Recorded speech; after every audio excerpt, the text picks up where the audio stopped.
Welcome to Wellness Spring. In this enlightening episode, I'm blessed to chat with Christiana Eltrayan, a powerful spiritual teacher who left a top corporate career to follow her soul's calling. From reading palms at the age of 14 to hosting global pranic festivals. We explore prana, her magical Romanian roots, and her Mary Magdalene retreats, and her new book, Goddess Speaks, a divine oracle of messages from 64 goddesses. This episode is truly packed with insight, energy, and inspiration. Tune in and discover how Christiana can help you evolve. Welcome, Christiana, to Wellness Spring. It's so lovely to have you on the show. Thank you so much. Thanks for inviting me. Thanks for having me on your show. And it's such an honor and Yeah, a joy to it's see been you a again. long time. It's been a long time since we've seen each other in person. And just for the listeners, I was blessed to meet Christiana in Monaco when I was promoting Nissim Haramein live, and she turned up like a breath of fresh air and a beautiful ray of light, and we connected instantly. And I went on to promote Christiana in Monaco at our Be Here Now Ladies Luncheon and many workshops. And, she graced us all with her presence, but with her wisdom and words, people are still talking about it. And yeah, and I believe you've just launched a new book. Do you want to tell us about that? Thank you so much. Yes, I'm first really honored by your words. And yes, my new book is just ready out of the print, and it's called Goddess Speaks, Messages from the Divine Feminine. It's basically a channeled book, and it's been born in France, in Nice, just as I was there for the Mary Magdalene retreat that you know that I'm often doing. So I just found a deck of cards with the Divine Feminine, and each time I drew a card, a message came. And I started writing them with an old, those pen quill that you use with the violet ink. Oh, wow. I just got guided to buy one of those and start downloading messages for each goddess. And 64 goddesses are in this book, sending messages to, humans. And each time you open the book thinking of something, no matter what you think of, or even if you don't think of a specific question or problem, some insight comes to you as a guidance for the day or as a guidance for a moment in your life or it's an amazing thing because I didn't do it from my mind. So I love to also open it and see, for example, what's the goddess that wants to talk to us now, and it's Jeanne d'Arc. I just love to see what messages it has for me for each day, and everyone can use it as an oracle. Ah, that's wonderful. And what is John Dark speaking to us about our chat? She is called the warrior of light. So basically, it's Mm. pretty much our job in this world, even though I don't call myself a warrior, rather, I'm a spreader of light. I don't fight for light, I just spread it. It doesn't have to be fought for. But in those times, maybe fight was necessary, I don't know. And she's saying her mantra is, my faith is tough like steel. The angels arm me with belief. So it's always about having more trust and more faith in the universe, which has been my message in the world for the past more than 15 years, I guess. For us to have more faith in the universe, more of this belief that we can really change realities if we are strong in our center, in our core, and in, if we are really believe it's possible, you know. And she says, when you allow no doubt, your path is clear. You arm, you aim, you reach your target. Nothing can stop you. So basically, that's, and you know, the message is longer. If you want, I can read it all or just the first part, however you prefer. But it's a message about faith and determination and holding your intention or your direction, basically. Not be wobbly about where you want to get. Yeah.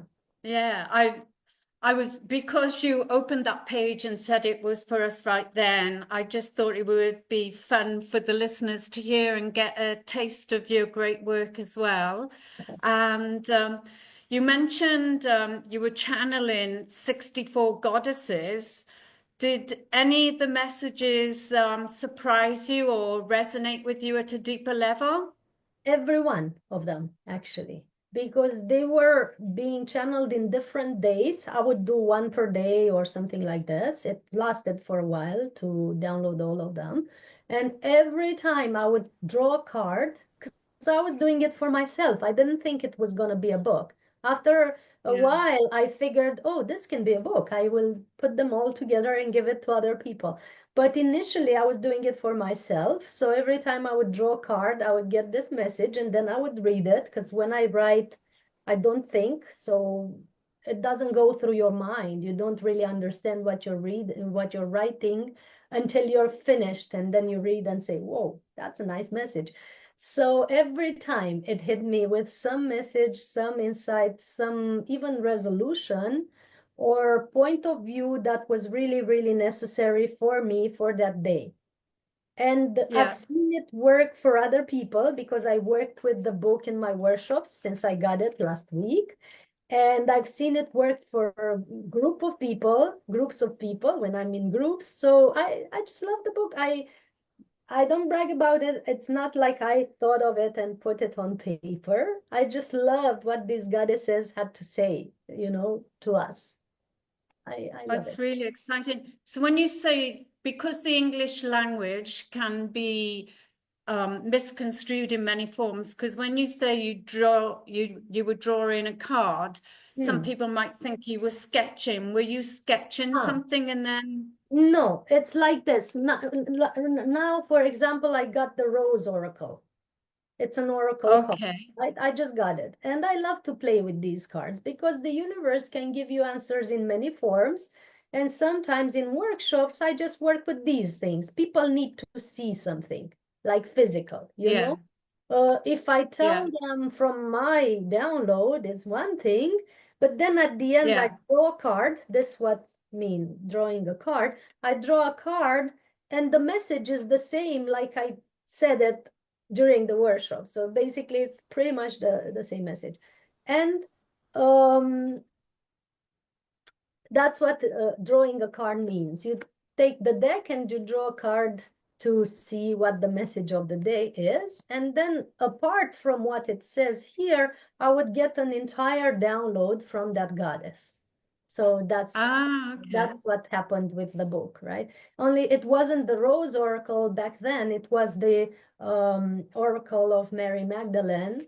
It's a nice deck of cards which has the goddesses, and you can each time get a message from it.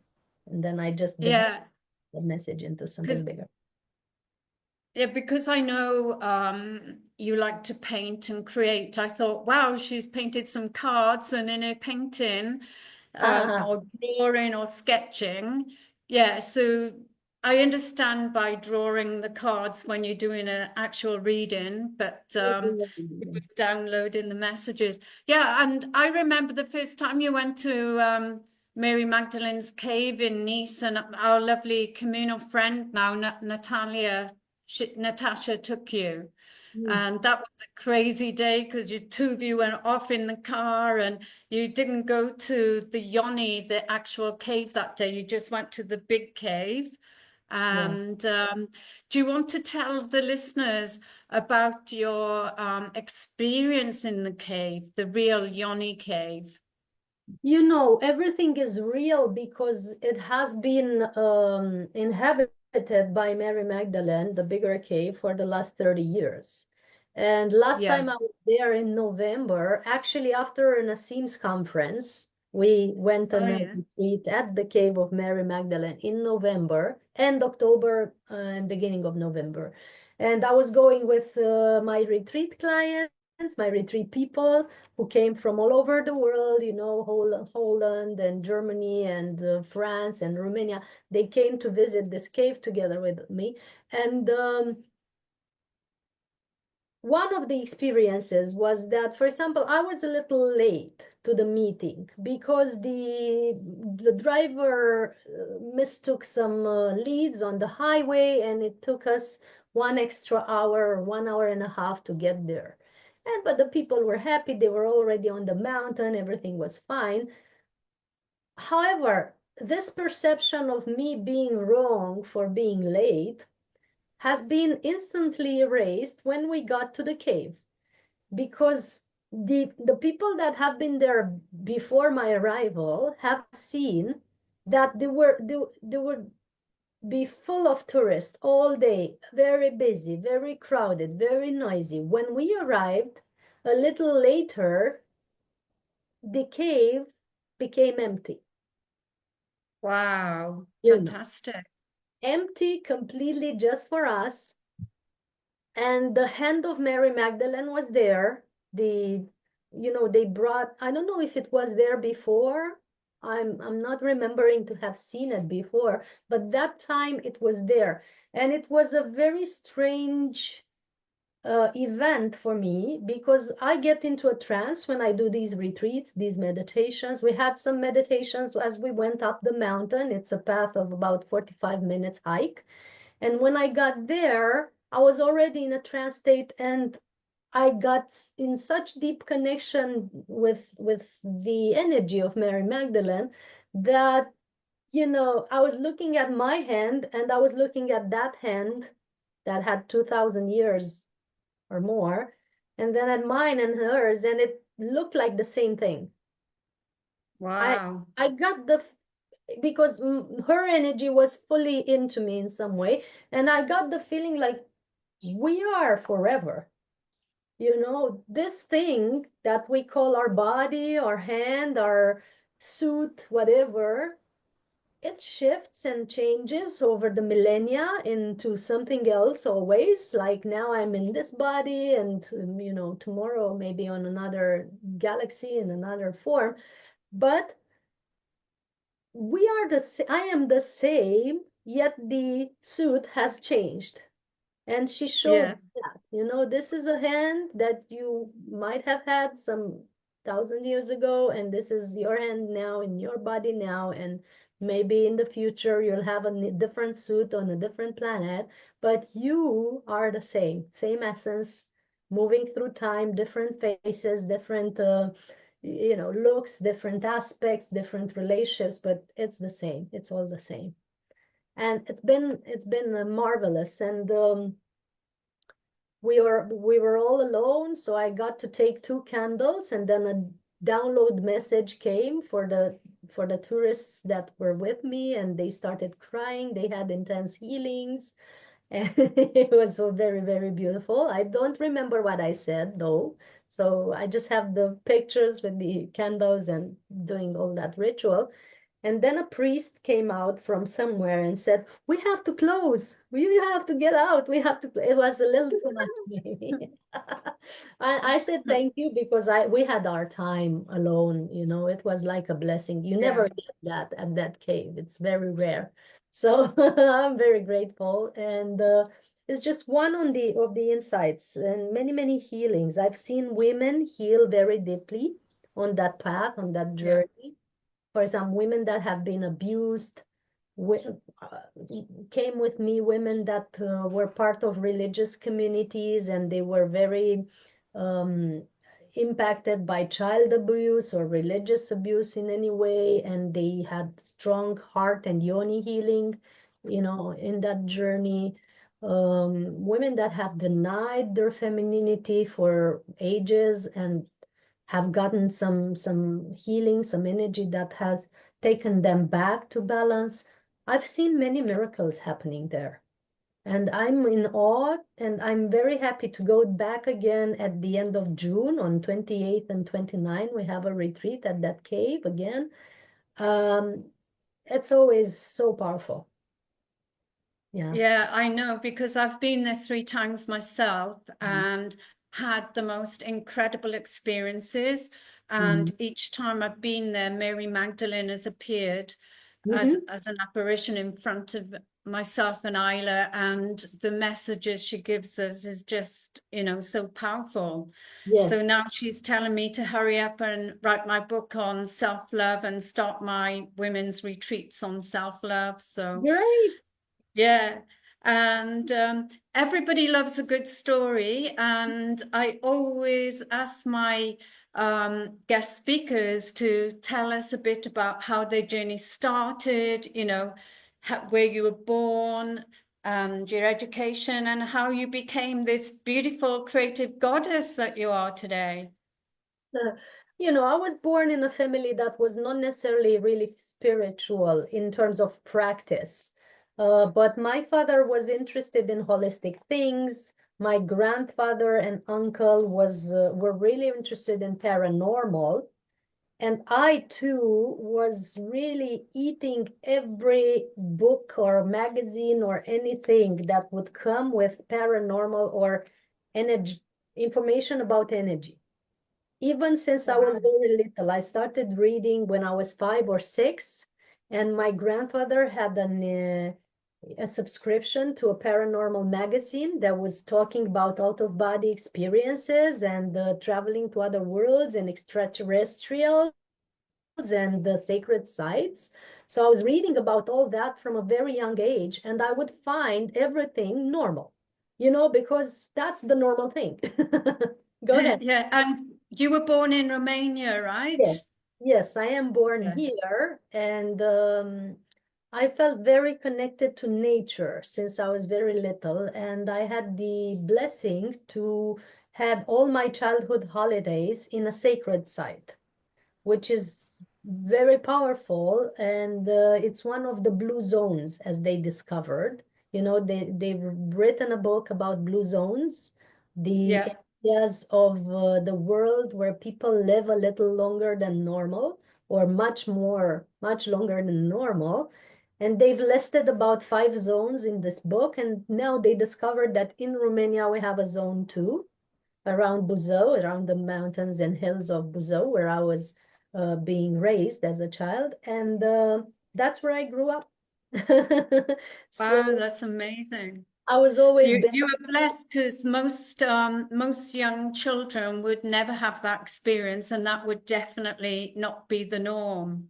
Yes, for me, it was the norm to be barefoot every day, to bathe in rivers. We had 2 rivers, one salted and one sweet, that would join at the corner of our house. So I would get to bathe in them every time I would go out.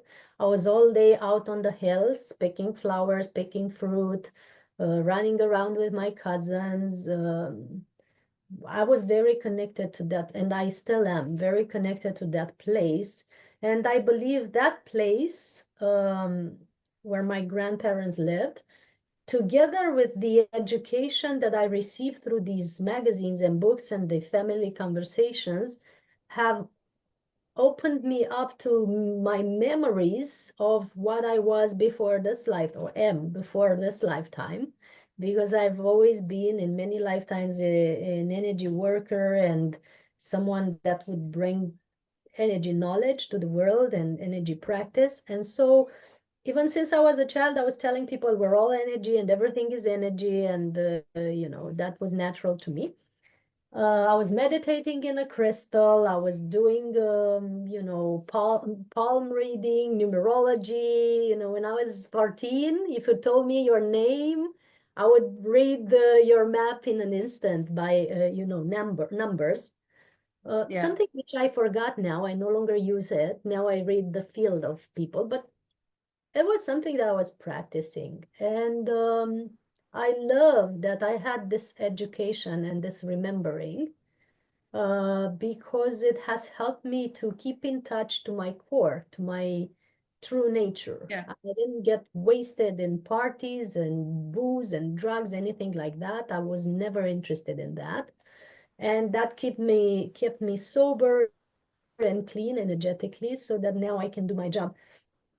That those are my origins. And the Romanian land and Romanian people have very strong spiritual origins in themselves. You know, we have a very, very ancient tradition here of healers, um, magicians, you could call them, people who would know how to master weather, how to master energy fields, how to go into a city or a village and shift the situation there just through your presence.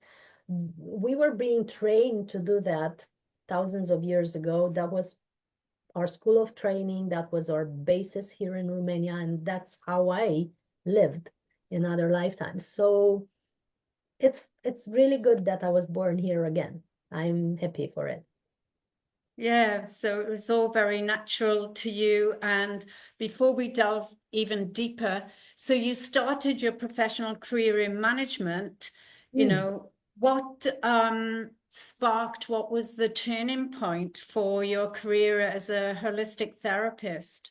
Yes, after my holistic childhood that was, all over the place, I got a job at 19 while I was doing also my university studies, and I lost all my practice. And I for 10 years I was a normal human doing normal things, have trying to have a normal life, which got me to a very deep imbalance. Actually, I went very very profoundly into my masculine side, my management girl hat, that was leading people and having big teams and many departments, and top-notch woman that would, have the best job in the company. Um, that got me to a very deep imbalance. And I was starting to lose my cool and my health, and made me ask some questions that the doctors didn't have answers to.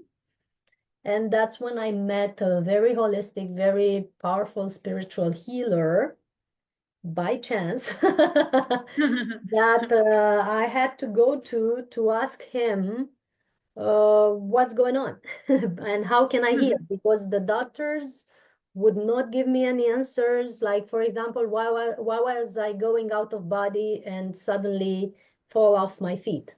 I was exiting my body because I was no longer liking my life naturally. And the doctors don't tell you that, for example, or because some areas in my body were imbalanced and it couldn't hold my spirit. So something like that. And I went to this healer, and not only he has told me what's not well with my life, but he has started to teach me how to get better. And from there, I started a really deep journey of spiritual practice. I was not interested in teaching or writing or holding conferences. I personally thought I had hit rock bottom and I had have to take care of myself and make myself better again. So for 3 or 4 years or maybe more, I just practiced every day energy healing, going to classes to learn about energy healing and getting back in balance, everything chakras, mind mastery, mind reprogramming the energy field. I would learn it for myself because I needed it. And Mhm. over time, people saw me changing into a better version and started asking the friends around me, what's going on? What are you doing? Can you do this for us as well? The class that you made, is it useful for other people? Because I was always going to classes and retreats.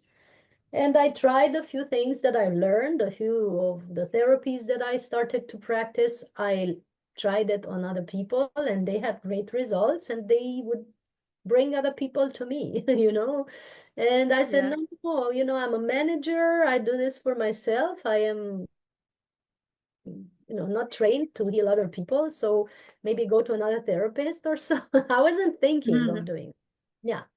And at some point, I had a dark room of 10 days with Jasmuhin. One of my retreats was going into a room of no light and no food for 10 days, where you would be completely isolated from external impulses like visual impulses and so on.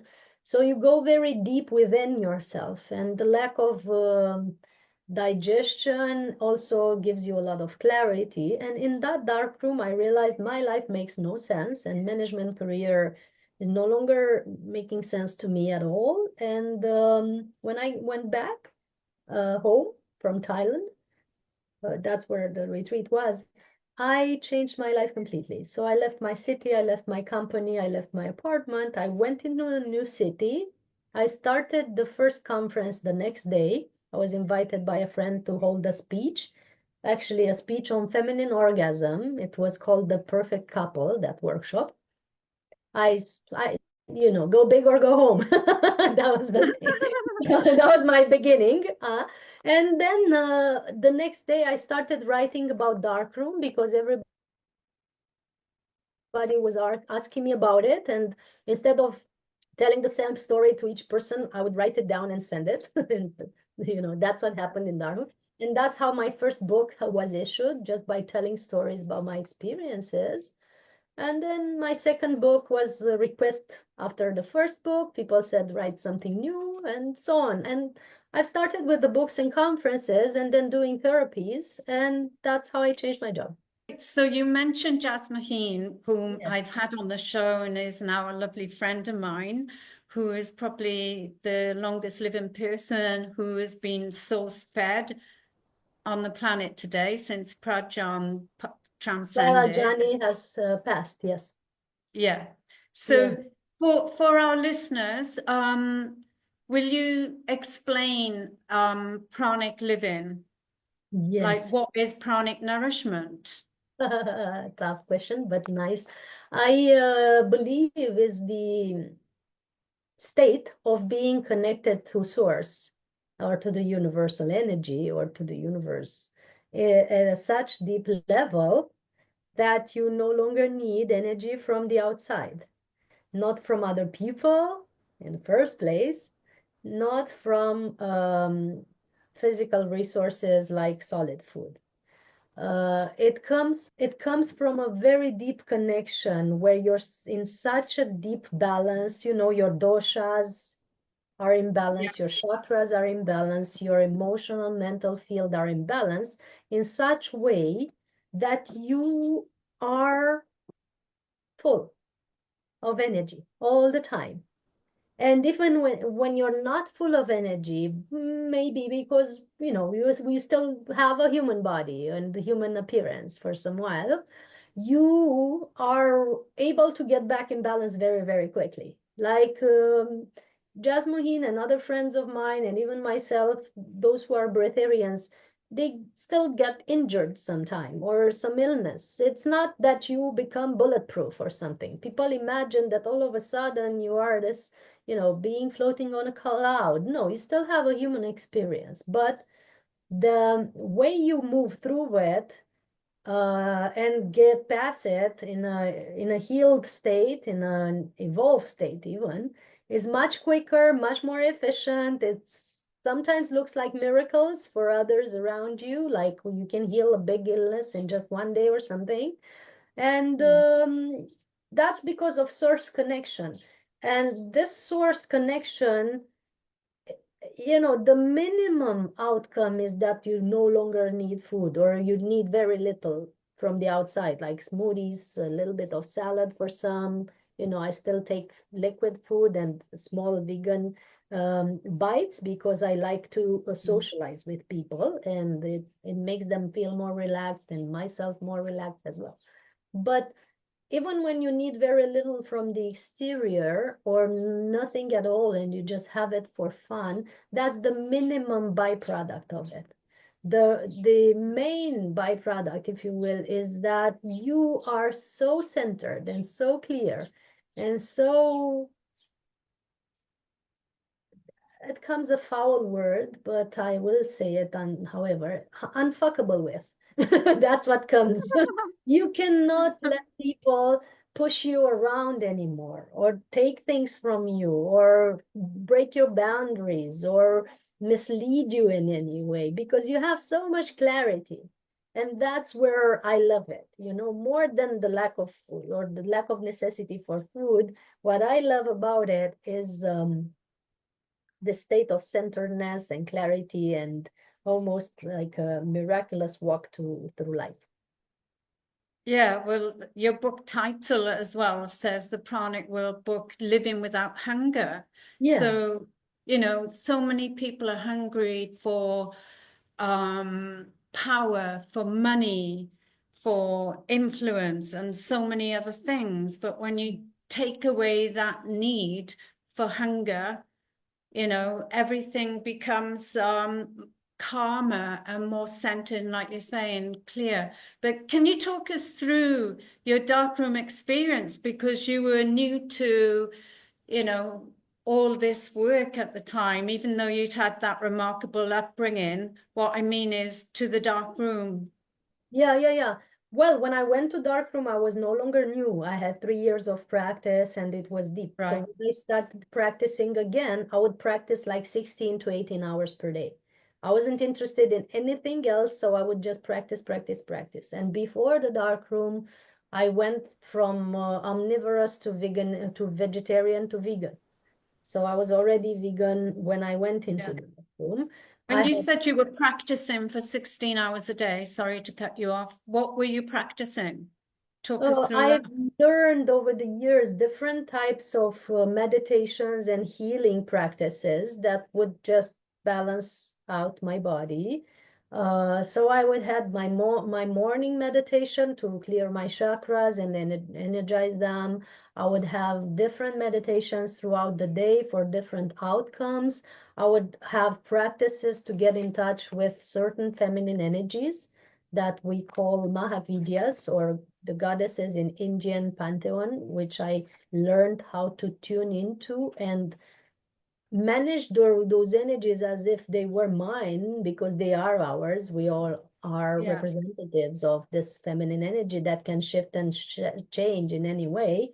So I would have that as well. I would have the yoga, the qigong, the breath work in various points of the day. Emotional healing that I learned from Taoist masters like Mantak Chia, where you clear the emotions of your organs. So that's what I was doing all day. And But did you work as well? for my Did job, you?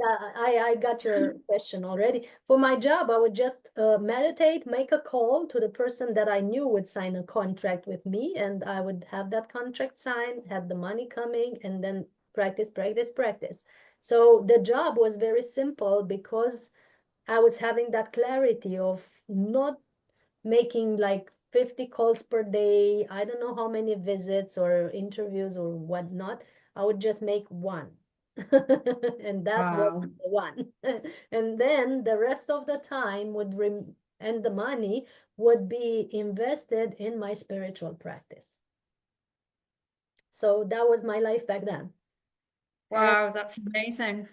I had all the support of the universe to do so, because I was being meant to do this thing, and without that practice, I couldn't have done this thing. So the universe was like, "Yay! Finally, you decided to do your thing. Finally, you decided to be what you're meant to be. Let's roll a red carpet."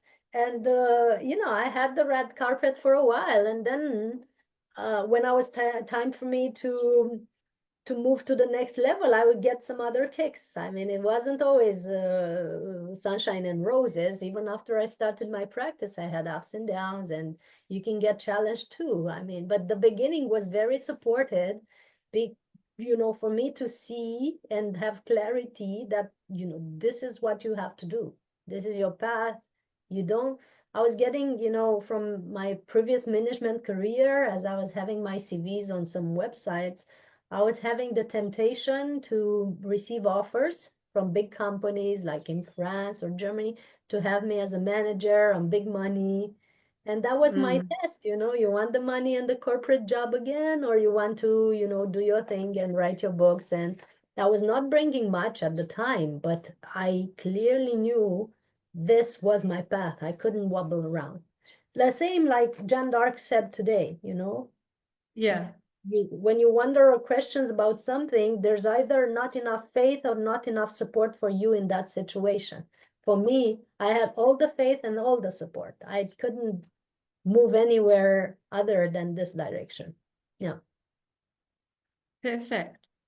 Yeah. So Um, the dark room that you were asking, because we haven't finished that part, I had already have my preparation, which I recommended to other people too, like the fasting before, the cleanses, the I had 1 year with just cereals, 4 cereals, water and salt, no other food, so that my body was purified. I don't recommend it to other people now, but for me it was very drastic because of some health issues and stuff. So when I entered the dark room, I was trained already. I was doing dark room at home with 2 or 3 days of blindfold and just not eating and stuff. It was easy, but for others it's difficult. It's not really a piece of cake. yeah, Your previous training. wonderful. And I guess you had a lot of training and teaching during the dark room as well with Jasmine. Yeah, it's very intense and nice at the same time because you can either go or not go to the trainings, you choose. Yeah. And but you do have a lot of insights and downloads and channeling and so much more. And plus, you're in a room with 45 people in the dark. So that's a training in itself, you know, to have the mastery to really feel people around you, to know who not to bump into, not to hit other objects like tables full of juice bottles or tables full of cans, and that would make a lot of noise while people are sleeping and meditating. Coming from the second floor to the base floor is a nice, interesting story to navigate when you're completely dark. Many, many things, you know, that are you don't expect them before you actually go there, but it trains your mastery uh, uh, in feeling beyond your normal senses. Like, for example, you were able to feel, um, how do you call a pillar Yeah. 1 or 2 meters before hitting it. So you could go around it. You know, you would learn to project your field outside, so to feel into what's coming in front of you because you didn't have the eyes. So you don't bump into people, you don't bump into tables, you don't bump into objects. You would feel when the field would change because people would come near you or someone was Yeah. entering the room very accurately, uh, refining the extrasensory perceptions that are very useful in our practice as healers or seers or whatever we do in our holistic professions. That's why I went there, you know, to train this Yeah. specifically. It's a very good training. The next time It's- I did the 17 days, so 10 days and 7 days, and it was even more intense. Yeah. Well, and I know you've organized the Pranic Conscious Summit in Romania and managed to blend live talks and also did it online simultaneously. Yes. Could you tell us about the summit's inception and the impact on the participants? I love that gathering still, even though it's so intense as work that every year I said, oh, maybe this is the last one. But we have built a family with this retreat, with this we call it a festival because this is how it's called all over the world, where they Yeah. organized it in Australia, they organized it in America, and so on. I had one in India and this one in Romania that is in 8th edition. We call it festival, but it's actually a retreat where you meet more than 20 speakers that are very, very high consciousness. They're all capable of living without solid food for Wow. 3, 5, 10, or 30 years. Some are on just water for 30 years. So imagine the level of consciousness and the level of vibration in that room with such a person.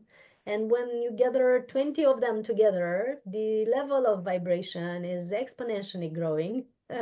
Plus the participants who are very conscious, very deeply trained people, some of them, some are new to this and coming for, the curiosity, but in their core, they have a call. Apart from the curiosity, they had been there before. And so the gathering in itself, the retreat, is very powerful for an energy shift in your life wherever you come from. If you're a beginner and just started the holistic practice or reading books about it, or if you have 30 years in your practice or 50 years in your practice, it still changes your life. I've seen this over the years. This is the eighth edition this year. We had children for 3 years old or 2 years old, still suckling with their mothers, and now they're bigger than me. Their lives has evolved amazingly.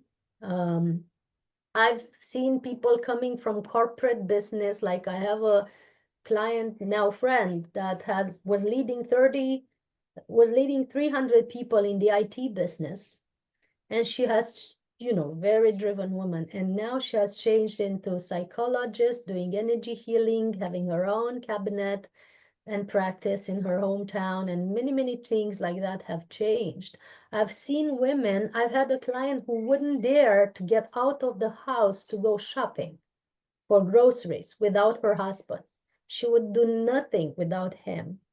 She started to come to therapy first and then came to the festival with only her two children for a 4-day retreat where she had never, ever, ever gone out of the house alone.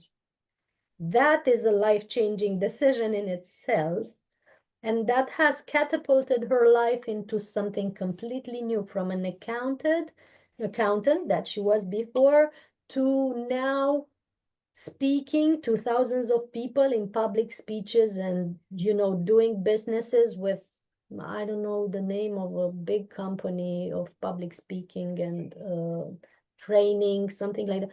I don't know. She has blossomed into something that I would never have imagined myself as her therapist that she could do. Um, Wow, yeah, that's an incredible story, and I'm sure you got many, many success stories like many. that.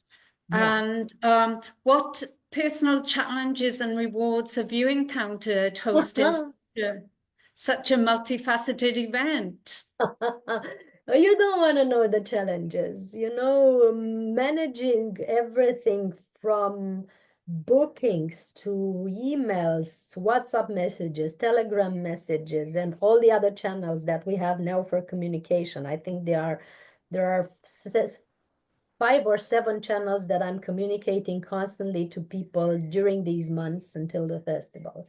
From doing that to the bookings to the villas that we book for people to sleep in, to the speakers that are on many continents, and you have to match their schedule and their time zones and everything else, to the languages that are being spoken, because some are not speaking English and some are not speaking whatever, and to the clients, participants that are coming from more than 25 countries each year, and all have travel schedules and join the roads trips together. We put them all together to share the cars and everything, and the trains and the planes, everything, to turn everything into a family, because that's my vision, to come there as a family.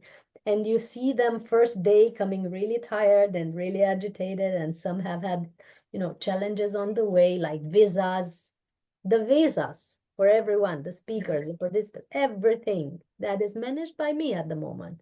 I have help just when we start, but until we start, we have all this.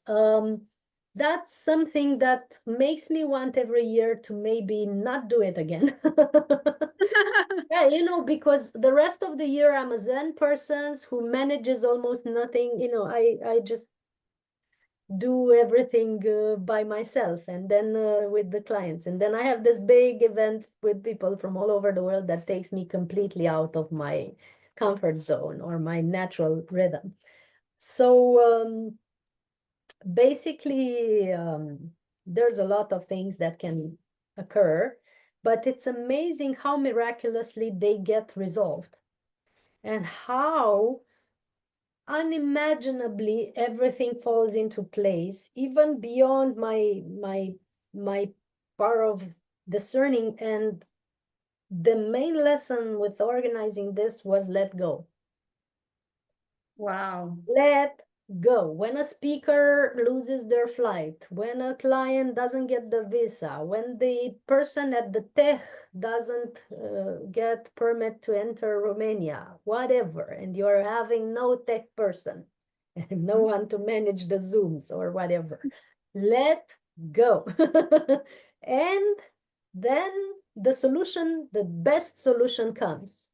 Either they find another plane, or they send another person, or they find another car, whatever. But it's amazing how everything can fall into place. Like one Yeah. time, the host forgot to book the place for us. It forgot completely. We had an event with people coming from all the countries, and they didn't book us the room, the conference room, anything. So you go there and you learn 2 months in advance that you have no venue and everyone has gotten their flights and their visas and everything. That's something you have to manage very quickly and very, perfectly. But however, it was an event that was channeled by the divine. Yeah. I used to go to a cave in a very sacred site, to a place in Romania that is the crown chakra. And it was the cave of prayer of a saint here that was nourished by prana, that was healing thousands of people just by coming into a gathering, that was seer, someone who would predict events like 9/11, someone very, very deeply connected, right? And as I was going to his cave many, many years in a row, I always got this message: you have to do a gathering here with Prani people. All right, I Wow. thought I would do an art retreat with Jasmine or something like that. Eventually, it got clear to me that was meant to be the festival. And I started telling to the people at the venue where I was sleeping, you will have a big event here with international participants. You have to prepare your conference rooms, your sound, everything. It's going to be big. And they were looking at me. Well, I was a 30-year girl, and they were like, yeah, yeah, whatever. I was coming from the forest with all the mud from the cave and everything. I wasn't looking like an Yeah. event planner at all, or speaker or whatnot. But then it happened, and it happened for 8 years now. And the family that we started 8 years ago with the speakers and the participants is still coming every year. Some make it each year, some not, but we still have the bond together, and you see them evolve, and you say, yeah, it's worth it. Yeah. Yeah. And I guess a lot of people would get healing just being on the land because you said it's very sacred, the land. Yes, it is at the at that very place. Yes. Yeah. And alongside your healing work, you also coach people on relationships. So, what common challenges do you see in relationships today, and how do you help clients to overcome them? I believe the main common challenge is the balance that has to be restored between the masculine and the feminine. The planet has been in imbalance for so many hundreds of years, if not thousands. I think the last time we were in real balance was Lemurian time, if I remember Yeah. correctly, right? After that, with the Atlanteans and everything, um, it got a little messed up. And so after that, we had to start healing. We had to start reframing this energy of masculine feminine dance. So we have now the maximum, I think, imbalance on the planet. We have now the maximum women going to masculine, men going too little in their masculine and too much in their feminine. And you see it reflecting in the clothing, in the lifestyle, in the way they approach things, like men not having the power of decision, women deciding too much, even for their men. All that stuff. And that then reflects into the women going too much in their leadership, in their active side, in their action driven, goal driven aspect that depletes their femininity, their sexuality, their hormones. I was just yesterday talking to a friend. She has no libido for 3 years. Why? She's managing big companies in Dubai, and that's, draining all of her life force. That's what happens all over the planet. Then the men see you drained, they don't have all that drive as well. Then there's the communication issues that appear, people not speaking their truth, not holding their boundaries, not making clear to the other what they prefer and how they would like things to happen. People in general no longer have clarity about what a relationship is. There's so much confusion on that part too. Should we be exclusive? Should we be polyamorous? Should we be monogamous? Should we have a threesome each Friday to spice it up? They are no longer having this clarity of what's their direction and what works for them. They try to apply what they see in movies, what they see in social media and stuff. And to my view, that's pretty much not working out for the majority of people. There's just the extremes that make it, okay, but the majority of people just want someone to love and be loved by and, have a normal night out at a movie and have a peaceful dinner with someone to share their troubles and their joys with. And they want to have it simple and they complicate it out of this craze that we're being educated into by all the media and all the movies. And then there's the gender confusion that adds up to that. And especially for the youth and adolescents, you no longer know if you're a boy or a girl, or you're meant to kiss the other gender or your own gender, and what do you like? And that's another wave of confusion coming to top it up in relationship dynamics. And then, it all narrows down, if you look at it, to the masculine feminine balance. It all narrows down to that, I believe. So, what would be a typical session when someone comes to you? Help to find what issues are arising with them and then help to balance the masculine and feminine?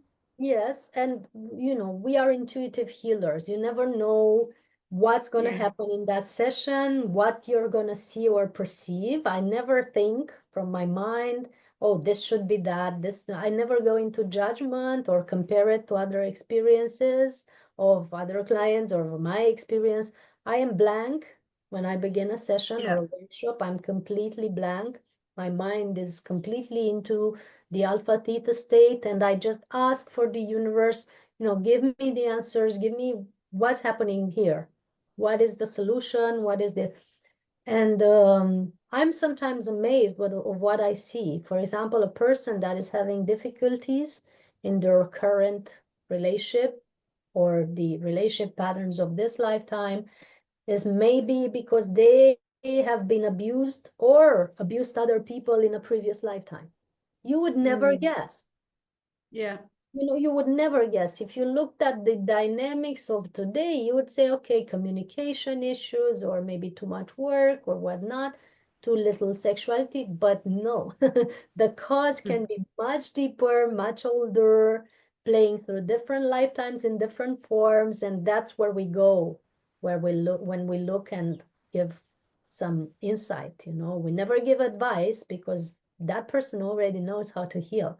but we offer the insights of what we see, what's being shown. And I ask the person, I'm seeing this child sitting in a corner being very, very scared. What's that to you? Well, when I was little, my father used to beat me up or lock me in a basement, whatnot. That is reflecting, of course, in the current relationship with the partner, either by Yeah. searching someone abusive, or by finding abusive partners, or by, abusing Yeah. others in different ways because they want to. You never know until you look Ex deeper and you connect higher. Yeah. Yeah, it's great that you are that blank canvas and that pure channel to give clear answers for the people. And you mentioned children a few times, and I know you've got your Soul Healing Academy and you've launched various initiatives like Energy and Harmony program for children. So, how much do you think these projects contribute to holistic education and community well-being?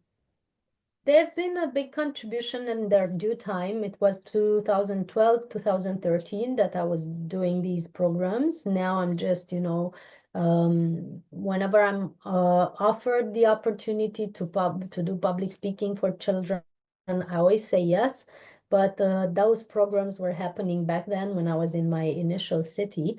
And it contributed a lot because there were several schools that were calling me in for their classes for their children. And I only realized how much it counted for them when I moved out of the city and lost contact with those schools. And they called me for 1 year and a half to come back and still hold those classes. So I realized those children were really impacted in a big way because I was seeing them change and I was seeing them get holistic insights and perceiving their chakras, or eating lighter, or making contests who drinks more natural juice per day and stuff like this that children normally don't do. And that was fun. But after I left, I realized that those children were really needing that stuff. And I keep dreaming of having a holistic school at some point, or a retreat center where we can expand that initial project. Now I have now 9 projects in parallel, so that got, on it's is on hold. But each time I go, I get invited, I go to children to speak. However, I feel that in the nearest future, it is very necessary for us to have holistic centers of study for children.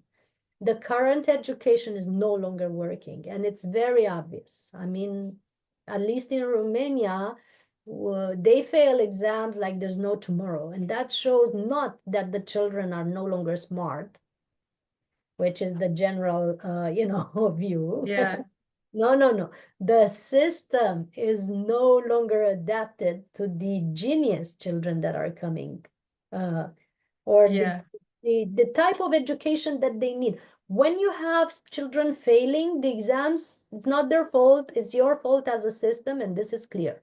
There's no discussion about it, right? You have to make them be interested and learn. However you do that is your job as a system.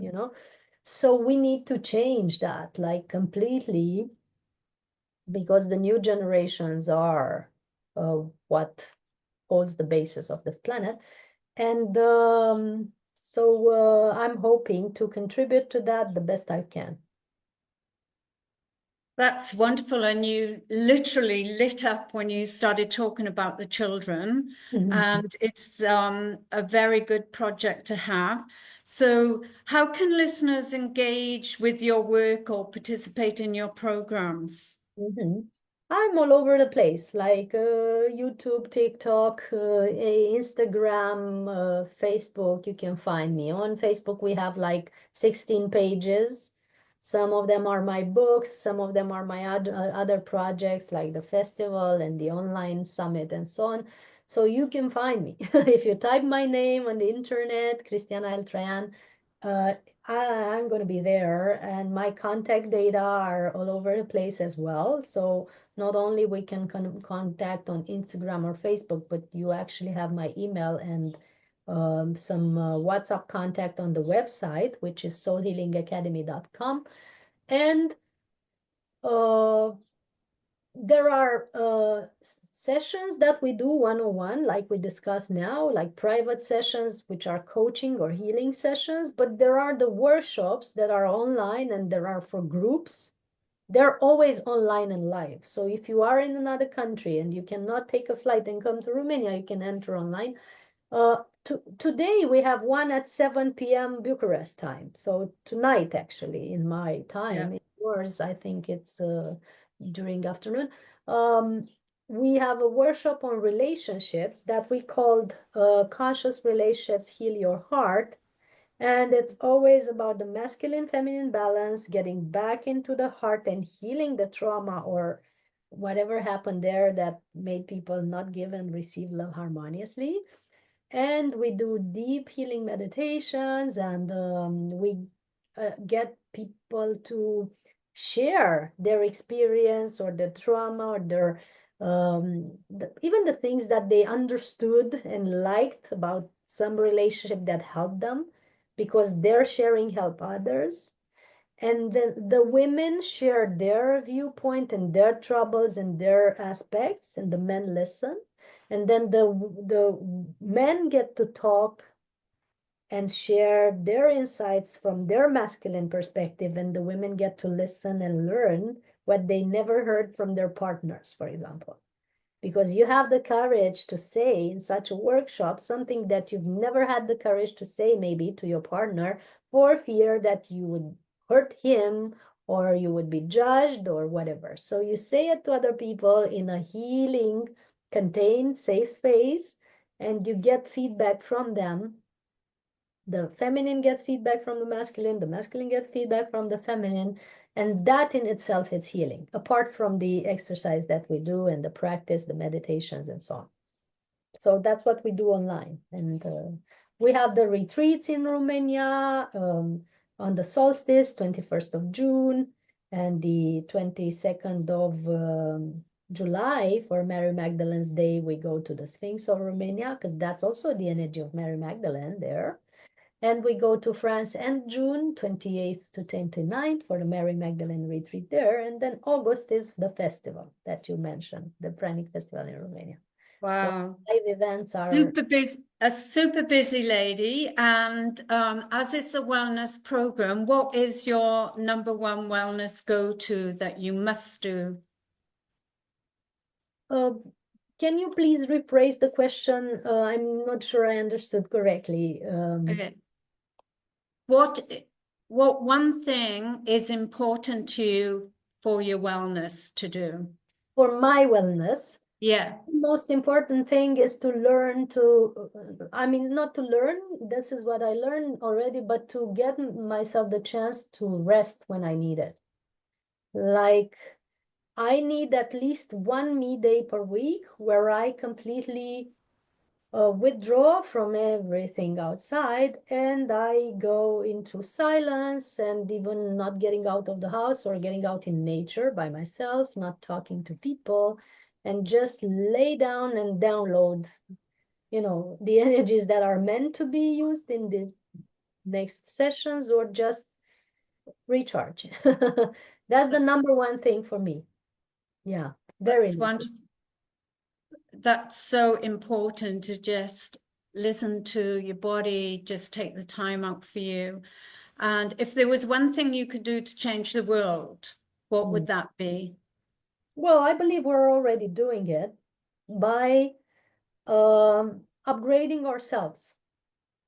That's the most necessary thing, I think, for everyone. The more you upgrade your energy, you lift your consciousness, the more you change the world, because the world is made of us. Hmm. So that I won't go cliche and say be the change you want to see in the world, but really change if you want to see the world changing. That's the thing. Yeah. Thank you. Thank you. This has been an absolutely wonderful, wonderful conversation. And Christiana, I'd like to thank you for gracing us with your wisdom, presence, and divine insights. Thank you so much. It's been a joy talking to you, and very interesting topics that you've approached. I have one more thing to say just for the future encounters with people. My real name now is Eltrayan. So if you want to get the Eltrayan. best of me energetically when you call me in, that's the name to call because it gives you the best of essence of what I am now.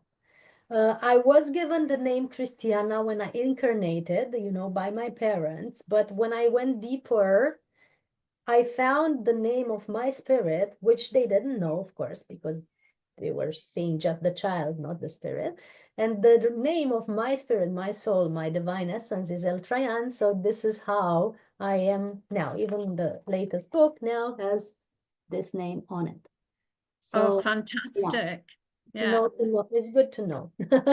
Yeah. Well, as we navigate this ever-changing world, your voice is a guiding light to help us remember who we truly are and the radiant beings with the capacity to heal, love, and evolve. So I would like to thank you for being that guiding light on the show today. Thank you so much. I'm so grateful for your invitation again and look forward, really, really look forward to meet again in person. Of Yeah. course, I'm looking forward to see you in Romania. As promised, I want to take you to the best places. Maybe this time you come to the festival or one of the things we do here and we'll have fun together.